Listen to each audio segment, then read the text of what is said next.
లక్ష్మీదేవి నమః. అందరికీ నమస్కారం అండి. ముందుగా మీ అందరికీ వరలక్ష్మి వ్రతం శుభాకాంక్షలు అండి. మనకి రేపే వరలక్ష్మి వ్రతం.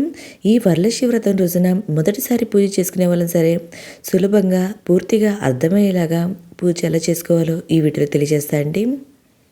ఆనవాయితీ ఉన్న వాళ్ళైనా సరే, ఆనవాయితీ లేని వాళ్ళైనా సరే, మొదటిసారి చేసుకునే వాళ్ళైనా సరే ఈ వ్రతాన్ని ఎలా చేసుకోవాలో ఈ వీడియోలో పూర్తిగా తెలుసుకుందాము. ముందుగా మనకి పూజకి కావాల్సిన అన్ని వస్తువులైతే సిద్ధం చేసి పెట్టుకోవాలండి.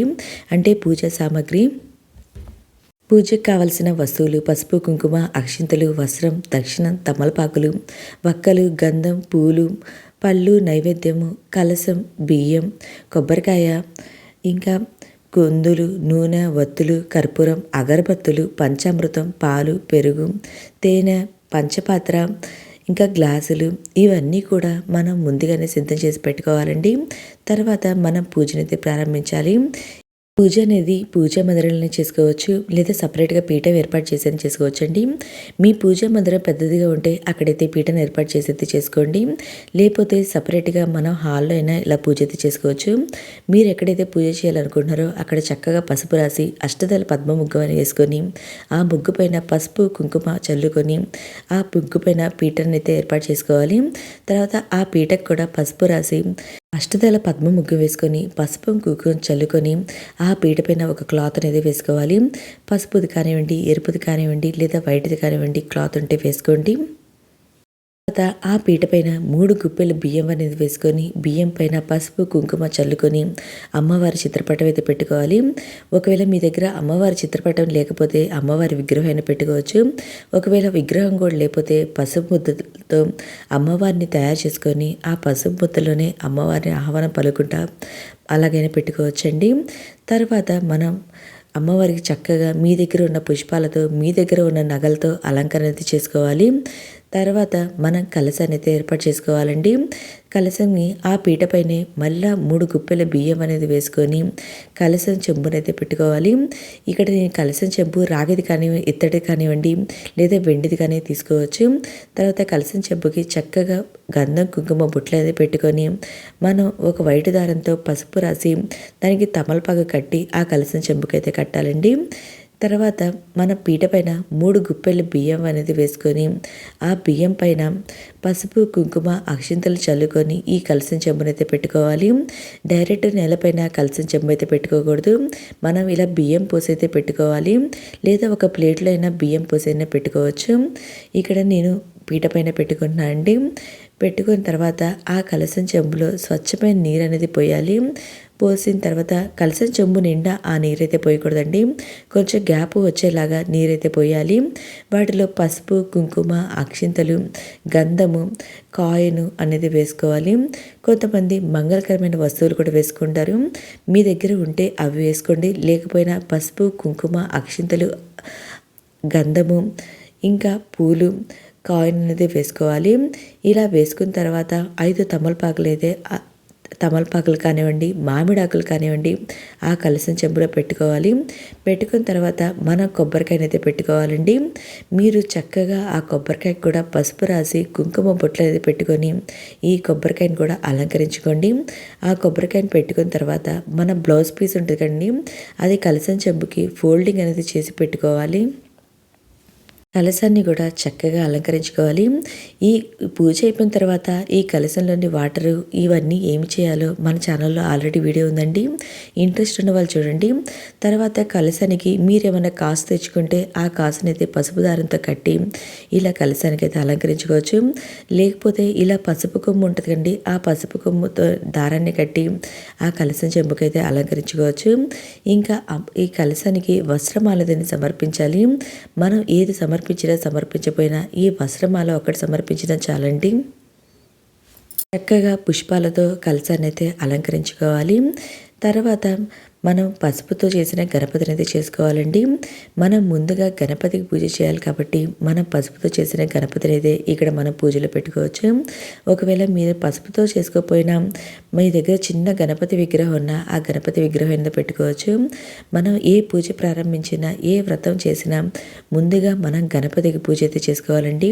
మనం చేసే పనిలోను పూజలోను ఎటువంటి ఆటంకాలు ఉండకూడదని ముందుగా గణపతికి పూజ చేసి గణపతికి ధూప దీప నైవేద్యము సమర్పించి కర్పూర హారతి ఇచ్చి తాంబూలం అనేది సమర్పించాలి. ఇక్కడ నా దగ్గర లక్ష్మీదేవి విగ్రహం ఉంటే ఆ విగ్రహం కూడా పెట్టుకున్నాను. ఒకవేళ మీ దగ్గర ఉంటే పూజలో పెట్టుకోండి, లేకపోయినా పర్వాలేదు. ఒకవేళ మీరు అభిషేకం చేయాలనుకుంటే లక్ష్మీ అమ్మవారికి అభిషేకం అయితే నిర్వహించుకోవచ్చు. ఇలా అన్నీ సిద్ధం చేసుకున్న తర్వాత మనం పూజనైతే ప్రారంభించాలండి.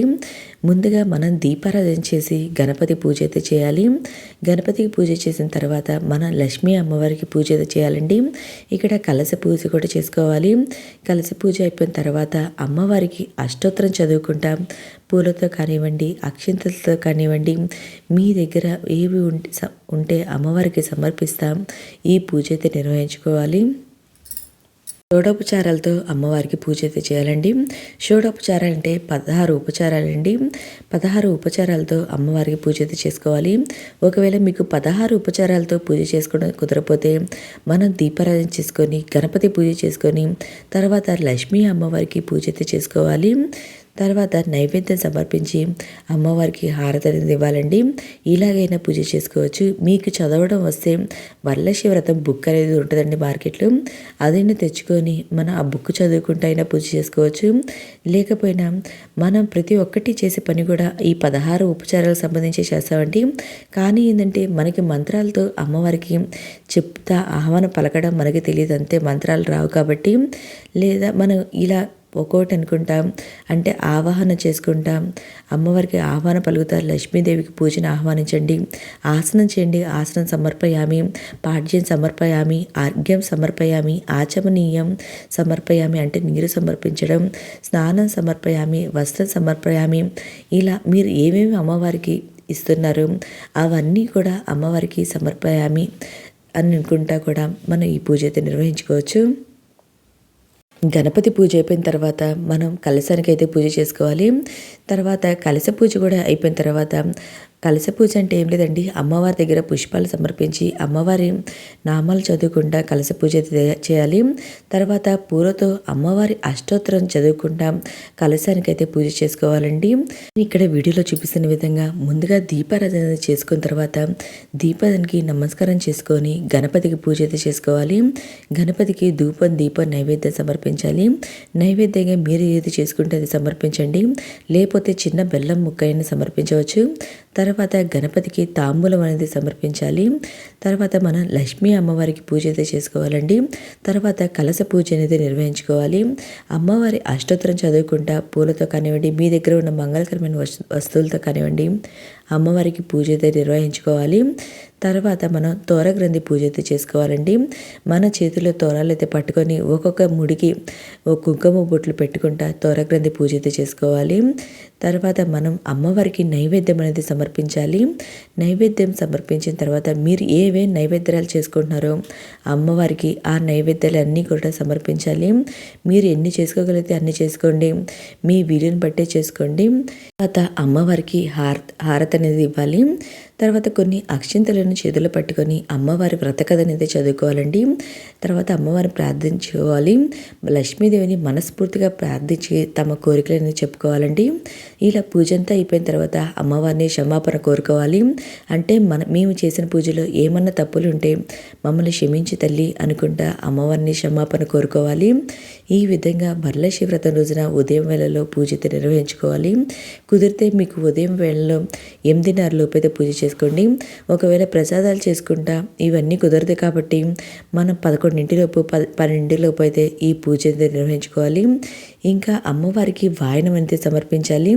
మీ దగ్గర మీరు చీర పెట్టుకుంటే అమ్మవారికి చీర అయితే సమర్పించండి, లేకపోతే 2 బ్లౌజ్ పీసులు కానీ తాంబూలం కానీ అమ్మవారికి సమర్పించండి. 2 బ్లౌజ్ పీసులు, 2 తమలపాకులు, 2 పళ్ళు, గాజులు, పసుపు, కుంకుమ, వక్కలు ఇవన్నీ కూడా అమ్మవారి దగ్గర పెట్టుకోవాలి. ఒకవేళ ఇవేమీ పెట్టుకోలేమనుకుంటే ఓన్లీ తాంబూలమైనా పెట్టుకోవచ్చండి. ఈ విధంగా ఉదయం పూట పూజ అయిపోయిన తర్వాత మన సాయంత్రం వేళలో మరలా పునఃపూజ అనేది చేసుకోవాలి. నార్మల్గా దీపారాధన చేసుకొని అమ్మవారి దగ్గర మనం పెట్టుకున్న చీర అని ఉంటుంది కదండి, అది కట్టుకోవచ్చు. తర్వాత మన పూజా పీఠాన్ని ఎప్పుడు కదిలించాలంటే ఈరోజు శుక్రవారం కాబట్టి శుక్రవారం రోజున అమ్మవారి పీఠం అయితే కదిలించకూడదండి. తర్వాత రోజు అంటే శనివారం రోజు ఉదయం కూడా మరలా పూజ చేసుకొని అమ్మవారి పూజా పీఠం అయితే కదిలించాలి. ఇంకా ఈ రోజున బ్రహ్మచర్యం అయితే పాటించాలండి. నేలపైన పడుకోవాలి. ఎందుకంటే మన వరలక్ష్మి వ్రతం చేస్తున్నాం కాబట్టి ఈరోజు నేలపైన పడుకోవాలి.